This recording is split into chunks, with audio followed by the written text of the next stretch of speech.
মিঠু মিঠু মিঠু মিঠু মিঠু মিঠু মিঠু মিঠু মিঠু। নমস্কার বন্ধুরা, এখন থেকে আমি আমার ব্লগ শুরু করছি।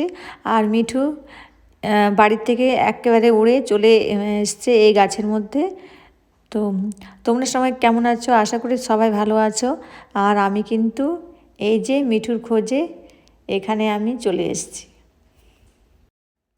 তো মিঠুকে আমি যতক্ষণ না পাবো ততক্ষণ নিশ্চয়ই আমি ভালো থাকবো না। মিঠুকে পেয়ে গেলে আমিও খুব ভালো থাকবো। তো পুরো ভিডিওটি তোমরা কন্টিনিউ দেখতে থাকো। আশা করি আজকের ব্লগটি তোমাদের একটু অন্যরকম। তো বন্ধুরা, এই থেকে মিঠুর 4 থেকে 5 দিনের মতো উড়ে যাওয়া হয়ে গেছে। তো আজকে আমি ভাবলাম যে আজকে তোমাদের আমি কিভাবে মিঠু উড়ে যায় আর কীভাবে মিঠুকে আমরা নিয়ে আসি, তো আজকে তোমাদের আমি ক্যামেরাবন্দি করে আজ দেখাবো। তো এই জন্যই আমি কিন্তু মোবাইল নিয়ে এসেছি।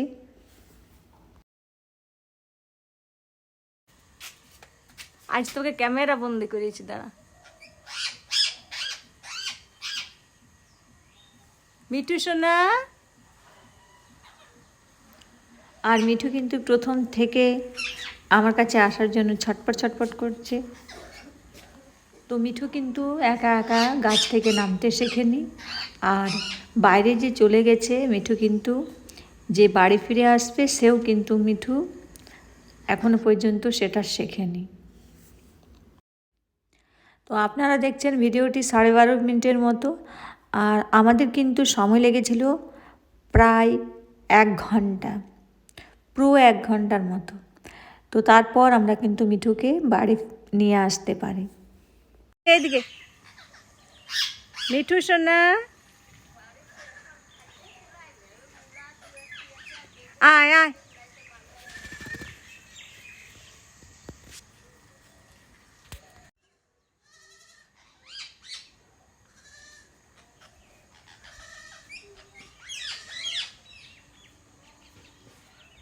মিঠু আয়, নিচে নামে আয়। মিঠু মিঠু বাবু, মিঠু সোনা, মিঠু এদিকে চলে আসো, উড়ে চলে আসো। মিঠু সোনা, মিঠু সোনা, মিঠু সোনা, আয়। তো আমি কিন্তু ছাদের মধ্যে চলে এসেছি মিঠুকে নামানোর জন্য।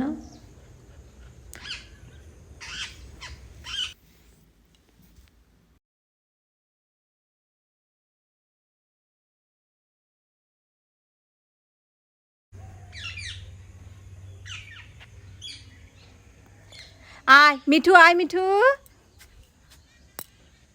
মিঠু সোনা, মিঠু মিঠু মিঠু মিঠু মিঠু মিঠু মিঠু রে, মিঠু বাবু আমার, মিঠু সোনা, আয় আয় আয় আয়। মিঠু ও মা, মিঠু সোনা আয়। মিঠু, মিঠু সোনা, মিঠু সোনা, আয় আয় আয়।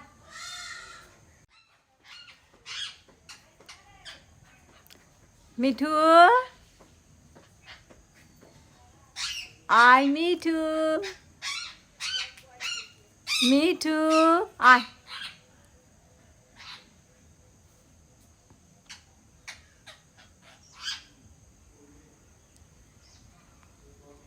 মিঠু সোনা। তো দেখো বন্ধুরা, এখানে কিন্তু বিড়াল চলে এসছে। আর বিড়াল বসে আছে আর এখানে মিঠু আছে। আর এই বিড়াল কিন্তু গাছে উঠতে পারে। তো এবার মিঠুকে ছেড়ে আমি কিন্তু যেতেও পারবো না।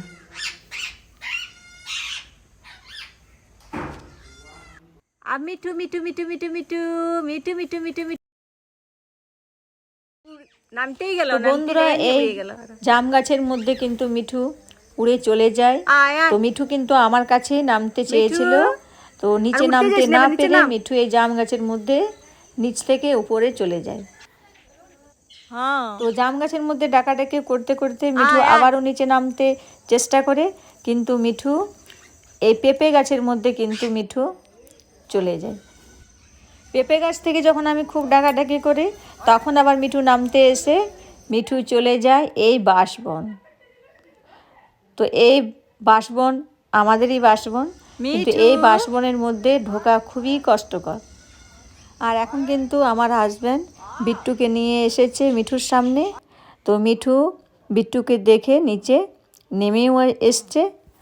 এবার কিন্তু মিঠু লম্বা বাঁশ গাছ থেকে একটা ঝোপঝাড় গাছের মধ্যে চলে এসছে। এবার হয়তো মিঠুকে আমরা নামিয়ে নিতে পারবো হাতে। তো বন্ধুরা, আমার হাজব্যান্ড কিন্তু এবার গাছের মধ্যে উঠে পড়েছে। সেই গাছের মধ্যে কিন্তু মিঠু আমার হাজব্যান্ডের হাতে চলে এসছে। এবার কিন্তু মিঠুকে নিয়ে গাছ থেকে নেমে পড়বে। চপ্পলও নাই আমার, নামতে পারবে না।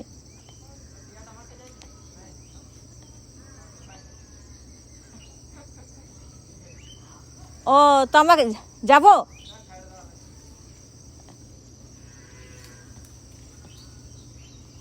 মিঠু কোথায় গেছিস তুই রে? আর বন্ধুরা, এখন কিন্তু একেবারে সূর্য ডুবে গেছে, সন্ধ্যা হতে আসছে। আর মিঠু আমাদের এই বাঁশবনে। আর এই বাঁশবনে ঢোকা সত্যি খুব কষ্ট, আমি তো ঢুকতেই পারছি না।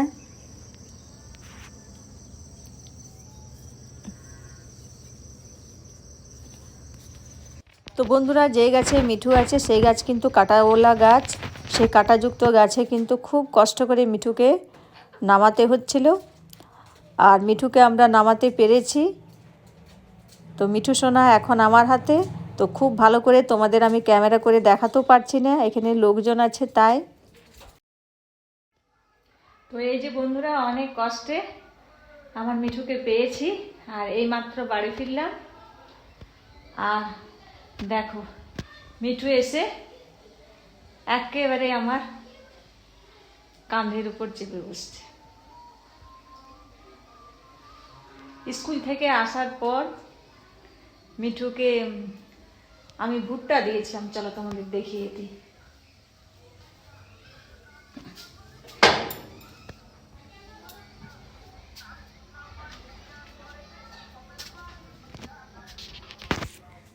এই যে চালের মধ্যে ভুট্টা দেওয়া ছিল।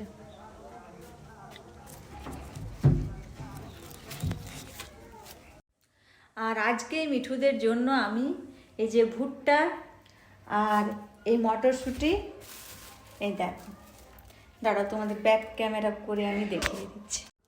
তো দেখো বন্ধুরা, এই যে ভুট্টা, এই ভুট্টাগুলো কিন্তু আমাদের মানে এলাকাতে পাওয়া যাচ্ছিল না বলে আমি ঝরিয়া গিয়েছিল, সেখান থেকে আমি কিন্তু এই ভুট্টাগুলো আনিয়েছিলাম। তো আমাদের এগুলো আনিয়েছিলাম। আর এই যে মিঠুদের জন্যই কিন্তু মটরশুঁটি আনা হয়েছে। তো এদেরকে আমি কি করেছিলাম, এ পালিয়ে যাওয়ার আগে এই ভুট্টা আর মটরশুঁটিও কিন্তু সে দুটো খেয়েছিল। এই দেখো, মটরশুঁটিও কিন্তু সে খেয়েছিল। তারপর তো আমি আসার পর এই যে দরজা, আমি যখন স্কুলে যাই তখন এই দরজা কিন্তু লাগিয়ে দিই, গেট লাগিয়ে দিয়ে আমি স্কুলে যাই। এরা কিন্তু এই ফাঁকা জায়গার মধ্যে পুরো বারান্দা, রুম, এই রান্নাঘর, এই যে তোমরা দেখতে পাচ্ছ, এই অনেকটা জায়গা মিলে কিন্তু মিঠুরা খেলা করে, খুব ভালো থাকে। খাবার দাবার তাদেরকে দিয়ে দেওয়া হয়। কিন্তু স্কুল থেকে আসার পর আমি এই গেট খুলে দিয়েছিলাম।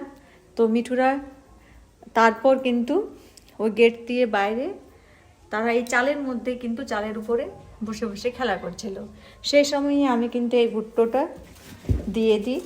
যে ভুট্টো দেখছো অর্ধেক খেয়ে, মানে কিছুটা অল্প একটু খেয়ে মিঠু কিন্তু পালিয়ে গেল। মানে আমিও সেই সময় কিন্তু ছিলাম, জাস্ট মিঠুকে দিয়েছিলাম। মিঠু খাচ্ছিল, খেতে খেতে একটু আমাকে দেখে একটু এদিক ওদিক মানে খেলা করছিল। খেলা করতে করতে মিঠু হঠাৎ করে দেখে পালিয়ে গিয়ে সেই গাছের মধ্যে চলে গেছে। তো সঙ্গে সঙ্গে আমি যখন গাছের মধ্যে যাই তো মিঠু তো নামার জন্য খুব চিৎকার করছে, সেই ভিডিও তো তোমরা নিশ্চয়ই দেখতে পেলে। তো এইভাবে মিঠু কিন্তু পালিয়ে গিয়েছিল। তো আমি স্কুল থেকে আসার পর কিচ্ছু করিনি, শুধু জাস্ট শাড়িটি খুলেছি। শাড়ি খুলে আমি গেট বা এদের জন্য আমি গেট খুলে দিয়েছিলাম, আর এরা জাস্ট বাইরে বের হয়েছে। বাইরে বের হয়ে খেলাও করছিল। আর সকাল থেকে আমি যতক্ষণ পর্যন্ত স্কুল না যাই ততক্ষণ কিন্তু ওরা ওই গেটের উপরে দড়ি যেখানে টাঙানো আছে সেখানে কিন্তু তারা খেলা করে, সেখানেই থাকে। তো আর এখন বাজে সন্ধ্যা 5টা। তো এই 5টার সময় মিঠুকে কিন্তু আমরা এই নিয়ে বাড়িতে এলাম, আর তোমাদের সঙ্গে সেই কথাগুলো আমার শেয়ার করলাম। তো ভিডিওটি আমি এখানেই শেষ করছি। নমস্কার। কেন পালিয়ে গিয়েছিলে বাবু? সবাইকে বলে দাও তো। মিঠু সোনা, তুমি তো বাইরে থাকতেও পারো না বাবু। মিঠু, বাইরে থাকতে পারবে? বাইরে যাবে? মিঠু সোনা, এবার মিঠু সোনা উড়াউড়ি করেছে তো, এবার মিঠু সোনার ঘুম পাচ্ছে, দেখো।